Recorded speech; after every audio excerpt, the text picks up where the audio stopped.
Emotions and the brain. So, how could the way the brain processes emotions cause or reduce physical stress symptoms, fatigue, aches and pains, and other physical symptoms in the body? I found out the answer to this question when I learned about the research of Candace Pert, Ph.D., and Michael Ruff, Ph.D., from my niece, who has a master's in acupuncture and Chinese medicine. Dr. Candace Pert is best known for her discovery of the opioid receptor during her doctorate research at Johns Hopkins University in 1979. She later became section head of brain biochemistry at the National Institute of Health, and still later, professor of medicine at Georgetown Medical School. What she found during her studies of the biochemistry of the brain was that the same chemicals that transmit information to the emotional and thought centers of the brain are also distributed throughout the body. A fact that neither I nor any of the medical colleagues whom I have queried were taught in medical school. Dr. Pert explains, quote, "My argument is that the three classic disciplines of neuroscience, endocrinology, and immunology, with their various organs, the brain, which is the key organ that the neuroscientists study, the glands, and the immune system, consisting of the spleen, the bone marrow, the lymph nodes, and of course the distributed cells throughout the body, that these three areas are actually joined to each other in a bidirectional network of communication, and that the information carriers are neuropeptides.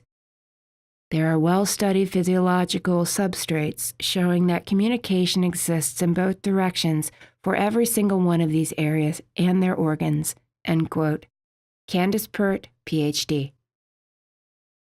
Dr. Pert argued that the feelings we have in the pit of our stomach, our muscles, and throughout our bodies are the results of the chemicals which are generated by our thoughts and emotions, that these chemicals not only have receptors in our nervous system, but throughout our entire body.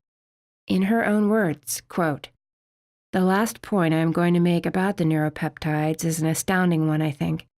As we have seen, neuropeptides are signaling molecules. They send messages all over the body, including the brain. Of course, to have such a communications network, you need components that can talk to each other and listen to each other. In the situation we are discussing here, the components that talk are the neuropeptides, and the components that hear are the neuropeptide receptors. How can this be? Why does order rather than chaos reign? It has to do with the specificity, the selectivity of the receptors, not their direct wiring, not neuron to neuron. I note in passing that the receptors are quite capable of changing their conformations within the cell membranes, so rapid that it's hard to tell whether it is in one state or another at a given moment in time. Receptors have both a wave-like and a particle character, and it is important to note that the information can be stored in the form of time spent in different states." End quote. Candace Pert, Ph.D. So here Dr. Pert is referring to a quantum state, where both energy and matter all at once, mind, body, and spirit at once, at the level where conscious and unconscious states intersect. Subconscious perceptions and conscious thought affect the state of feeling and the long-term state of health or chronic disease of the brain and body alike, and at once. But there is even more that we must learn in order to understand how our conscious and unconscious beliefs affect our perceptions and create health and well-being, or pain and disease. Enter stage left, the placebo and nocebo effects. Gate theory exercise. To turn down the firing of the pain fibers, simply rub or place pressure on the painful area. This activates non-painful sensory fibers that will close the gate and inhibit pain signal firing up the ascending pain pathway.